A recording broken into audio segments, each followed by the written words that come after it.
Bonjour, je m'appelle Nathalie Yamb et je suis heureuse de vous retrouver depuis le magnifique hôtel K à Douala pour vous parler des enjeux, des opportunités et des risques pour l'Afrique du bouleversement actuel de l'ordre mondial. Je suis venue au Cameroun dans le cadre des Pan African Awards 2022, organisés par M. Paul Ella, que je remercie infiniment pour l'immense travail que lui et son équipe font pour permettre aux amoureux de l'émancipation de l'Afrique de se rencontrer, d'échanger, de débattre, de se découvrir et de se célébrer.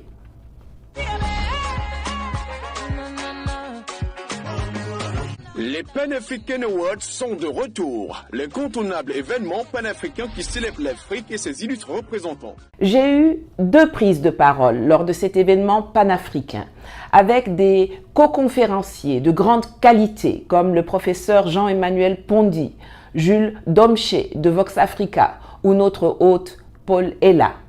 Et j'ai pensé qu'il serait intéressant de faire une vidéo qui résumerait l'essentiel de ce que j'ai exposé à Douala pour tous ceux qui n'ont pas pu faire le déplacement. Car comme j'ai l'habitude de le dire, un Africain formé en vaut 1000. La pandémie de Covid-19, la guerre OTAN-Russie en Ukraine, les tensions sino-américaines à Taïwan, la dictature du climat que l'on tente d'imposer aux pays du Sud, le kidnapping par l'Europe des engrais et céréales destinés à l'Afrique, la crise énergétique due à des sanctions insensées prises par des Occidentaux, la dédollarisation de l'économie, la paupérisation de l'Europe, la guerre des civilisations qui oppose les adeptes de l'impérialisme sexuel et du genre qui tentent d'imposer leur wokisme et conception dégénérée du monde à ceux qui défendent des valeurs plus traditionnelles. Les aspects du chamboulement actuel que nous observons sur la planète Terre sont aussi bien militaires, environnementaux, économiques que culturels et politiques. Alors, quels sont les tenants et aboutissants de tous ces événements et comment se positionne l'Afrique par rapport à ce qui se passe? Commençons par clarifier les enjeux. Ils sont d'abord géopolitiques. Des rivalités opposent les grandes puissances qui jusqu'à présent siègent ensemble au Conseil de sécurité de l'ONU. En haut de la pyramide, les 2 grands joueurs qui veulent dominer le monde, les USA et la Chine. Les États-Unis veulent contrôler le monde par les armes, par la guerre. La Chine veut contrôler le monde par l'argent, par l'économie. Juste en dessous, on retrouve la Russie, qui subit les assauts des Américains depuis fort longtemps et qui répète qu'elle n'a pas vocation à être dominée.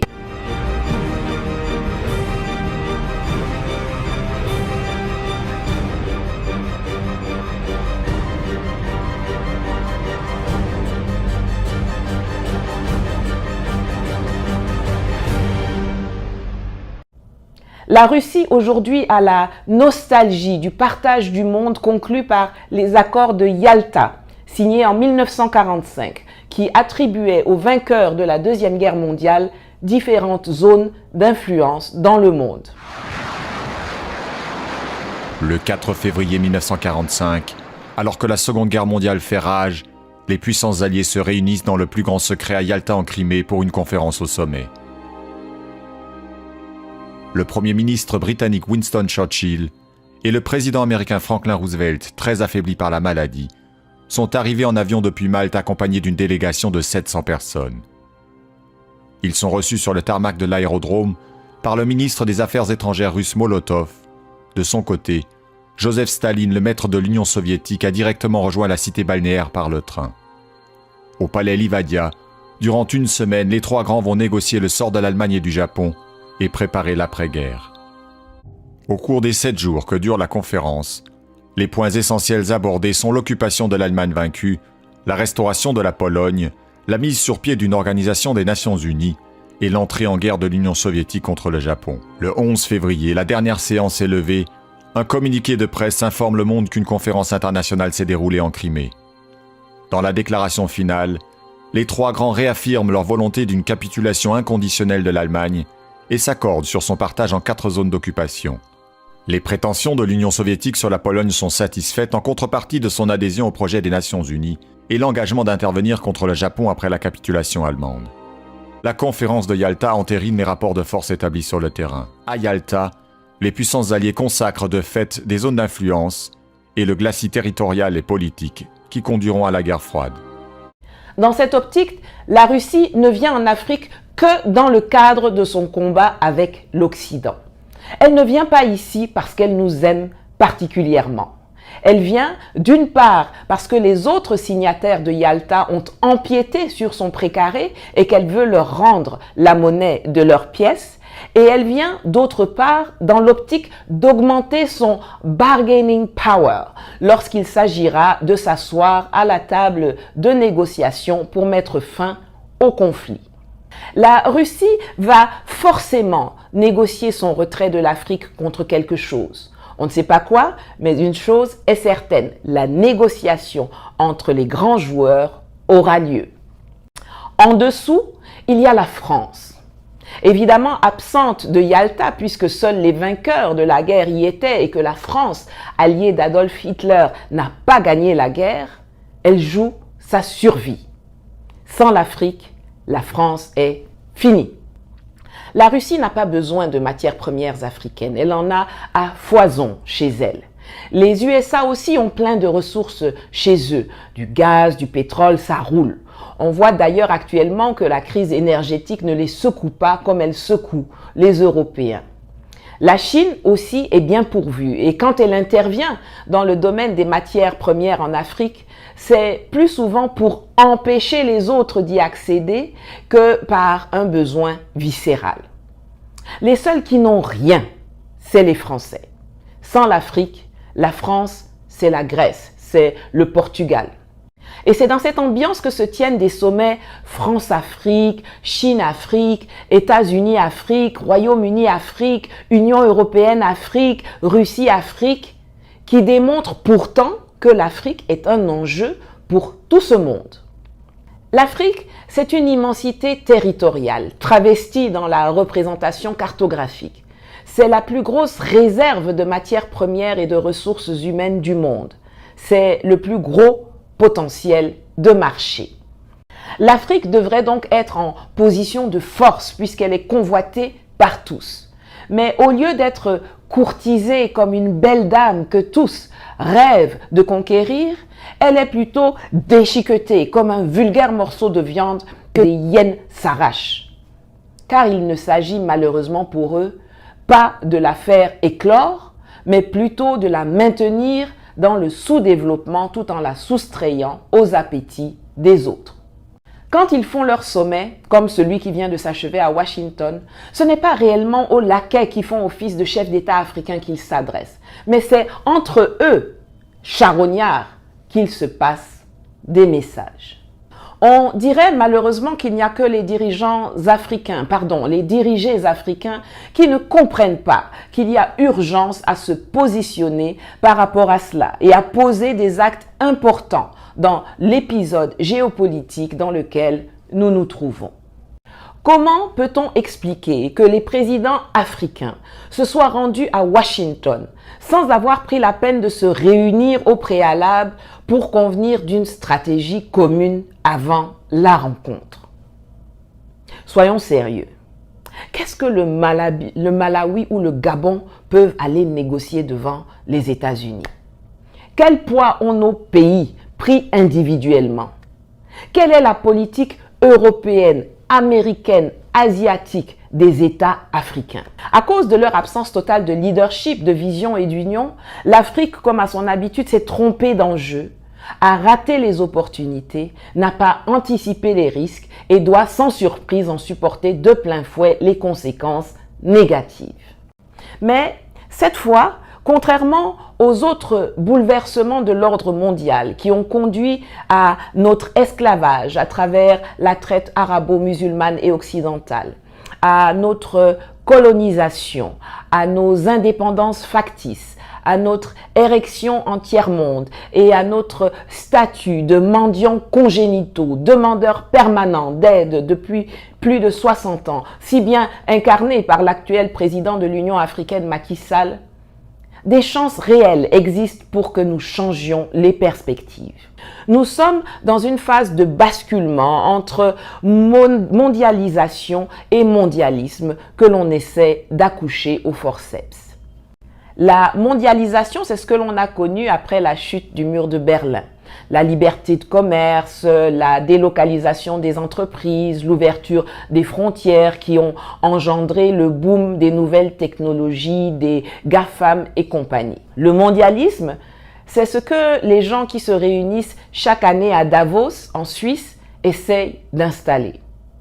Le gouvernement mondial, le pouvoir unique, que le très maléfique Klaus Schwab et tout son réseau de marionnettes nuisibles installées à la tête des États comme Emmanuel Macron en France, Justin Trudeau au Canada, Jacinda Ardern en Nouvelle-Zélande, les démocrates américains, etc., veulent imposer au reste du monde. Cette phase de transition doit être utilisée par nos décideurs pour nous échapper.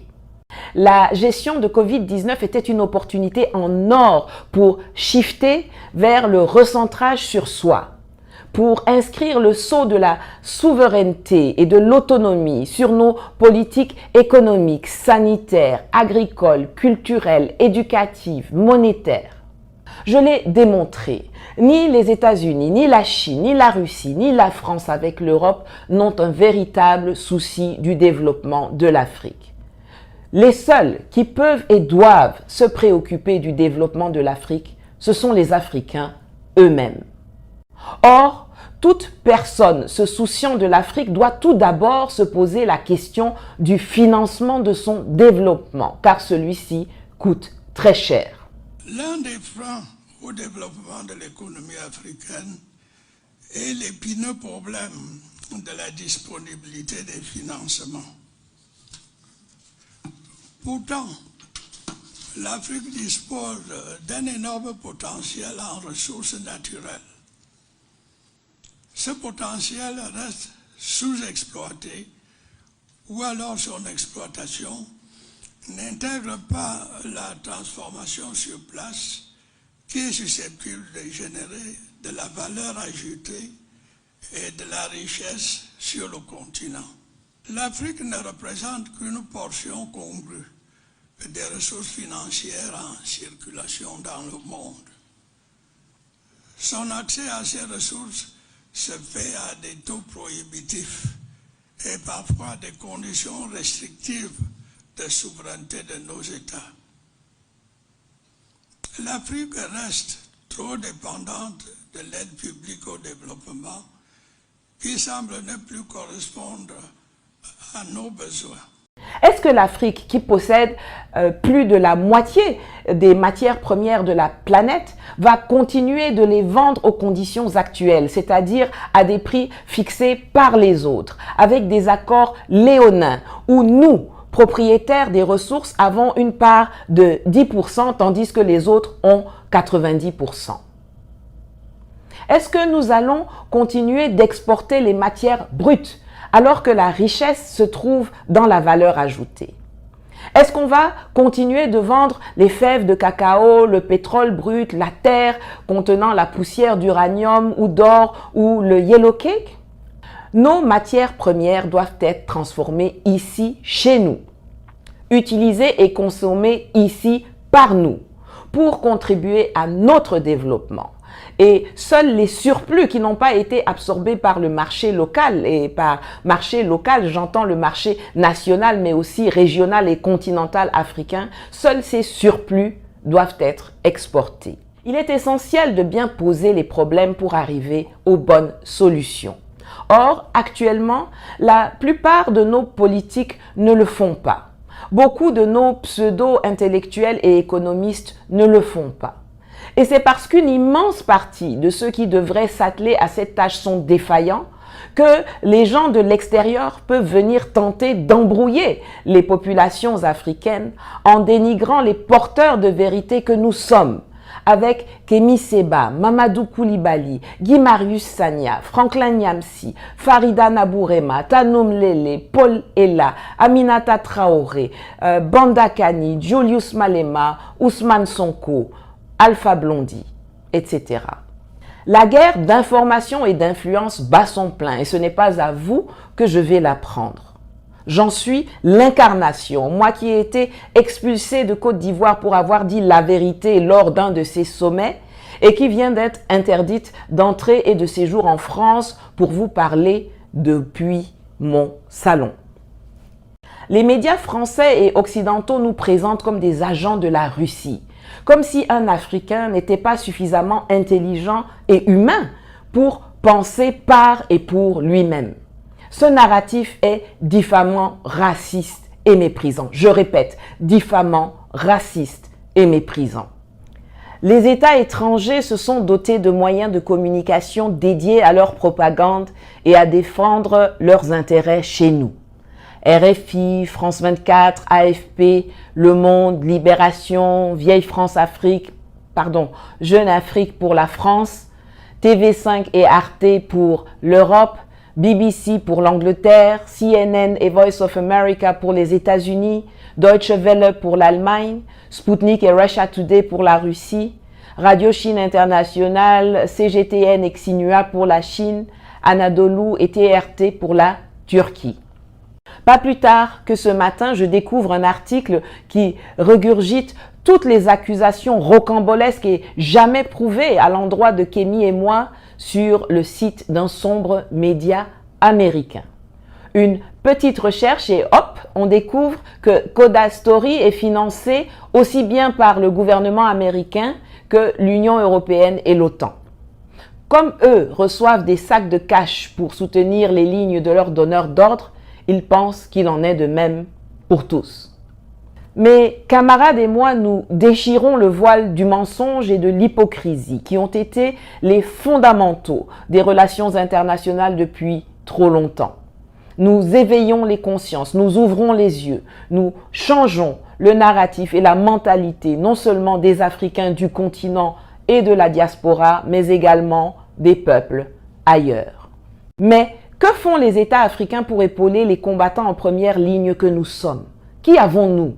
Un organe comme Afrique Média est financé en sous-main par 2 ou 3 chefs d'État africains, là où les autres sont officiellement rattachés au ministère des Affaires étrangères ou subventionnés par les gouvernements concernés.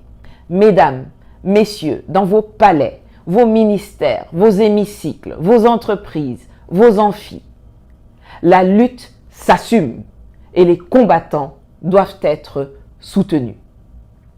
Il y a de grandes réformes à engager sans tarder, sous peine de rater une nouvelle fois le coche, comme cela a été le cas en 1884-85, quand le destin de l'Afrique a été décidé sans les Africains à Berlin. L'époque que nous vivons, l'épisode géopolitique dans lequel nous nous trouvons, nous offre une lucarne pour mieux imposer ou négocier notre place sur l'échiquier mondial, pour qu'enfin nous cessions d'être des pions convoités afin de devenir des joueurs respectés et gagnants. Mais pour cela, nous avons besoin d'avoir à la tête de nos États des gens pour qui la panacée économique n'est pas l'aide publique au développement, les prêts ou les plans d'ajustement structurel de la FMI, de la Banque mondiale ou du FMI. Des individus qui ne se précipitent pas à Paris ou Washington pour donner des interviews creuses aux médias de désinformation étrangers ou aller prendre des ordres la queue frétillante.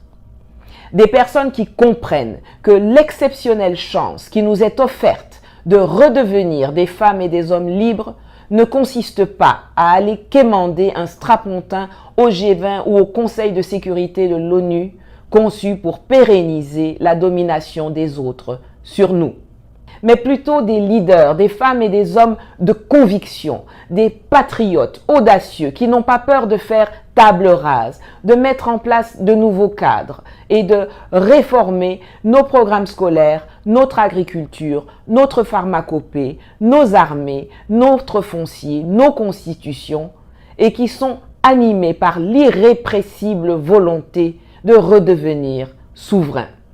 Des réformes internes à chacune de nos États doivent être engagées. Elles doivent être suivies de réformes de notre coopération entre nous, Africains, c'est-à-dire la création d'organisations sous-régionales et continentales qui soient des lieux d'intégration des peuples et non des rassemblements de mafieux et laquais à la solde des Occidentaux ou des Orientaux. Ces hommes, ces femmes existent. Il faut dorénavant les identifier, les soutenir, les protéger, les financer et les porter au pouvoir par tous les moyens nécessaires, comme le disait Malcolm X. Merci et bonne fête de fin d'année si je ne vous revois pas avant ça. À très bientôt.